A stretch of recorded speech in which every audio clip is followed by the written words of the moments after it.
இதில் but Srikanth sir வந்து என் பொண்ணு படித்த ஸ்கூல்லேருந்து வந்த பொண்ணுன்னு சொல்லி அவர் நிறைய எனக்கு சொல்லி கொடுப்பாங்க.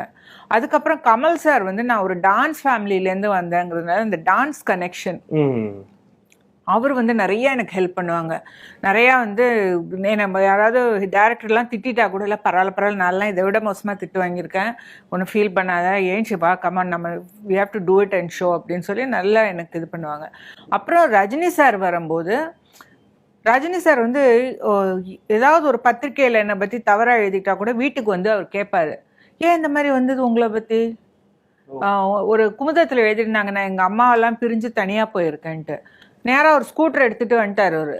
ஒரு சாதா ஸ்கூட்டர் தான் வச்சுருந்தார். இப்போ வந்துட்டு என்ன இப்படி போட்டிருக்காங்க, நீங்கள் அம்மாலாம் விட்டுட்டு போகக்கூடாது, அம்மா அப்பா கூட இருந்தால் தான் நமக்கு மரியாதை அப்படின்லாம் ரொம்ப எனக்கு இதுவாக அறிவுரையெல்லாம் சொல்லுவார். இந்த படம் நான் பண்ணுறதுக்கே எனக்கு விருப்பமே கிடையாது. வந்து ஏதோ ஃபிலிம் இன்ஸ்டிடியூட்லேருந்து வந்திருக்காங்க, காசும் கொடுக்க மாட்டாங்க, மெல்ல எடுப்பாங்க, இங்கேருந்து புக்கு கொண்டு போய் வைக்கிறதுக்கு 1 மணி நேரம் அப்படி போனோம். அப்போல்லாம் வந்து நல்லா கமர்ஷியல் மூவிஸ் பண்ணிகிட்டு இருக்கோம், சட்டமின் கையில், இளமை ஊஞ்சல் அடிக்கிறது, அந்த மாதிரி படங்கள்லாம். ஸோ நான் சொன்னேன், சார் நான் பண்ணல சார் அப்படின்னு சொன்னேன். அப்போ கமல் சார் சொன்னாங்க, நீங்கள் ஒரே மாதிரி பண்ணாதீங்க, டிஃப்ரெண்ட்டாக பண்ணுங்க. ஏன்னா ஸ்கிரிப்டில் அவரும் ஒர்க் பண்ணுறாரு, அவரு அனந்து சார்லாம். நீங்கள் வந்து பண்ணுங்க, உங்களுக்கு வித்தியாசமாக இருக்கும்னு சொல்லிட்டு ஃபஸ்ட்டு என்னோட கெரியரில் பவுண்ட் ஸ்கிரிப்ட் கொடுத்தது அந்த படத்துக்கு. ஃபுல் ஸ்கிரிப்ட் கொடுத்தாங்க.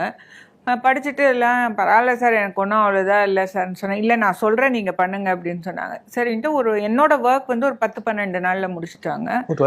அவ்வளோதான், முடிச்சுட்டாங்க சீக்கிரமே. அதே மாதிரி எல்லாருமே படமே வந்து சீக்கிரம் முடிஞ்சிடுச்சு உங்களுக்கு. அப்போ வந்து எப்போவுமே நம்மளுடைய நாட்டில்ன்னு சொல்லாமல் இல்லை நம்ம சினிமாலன்னு சொல்லாமல் நல்லதெல்லாம் அப்போ அப்ரிஷியேட் பண்ண மாட்டாங்க. ஒரு செகண்ட் ரன்னில் வரும்போது அந்த படம் ரொம்ப அதிகமாக பேசப்பட்டுச்சு.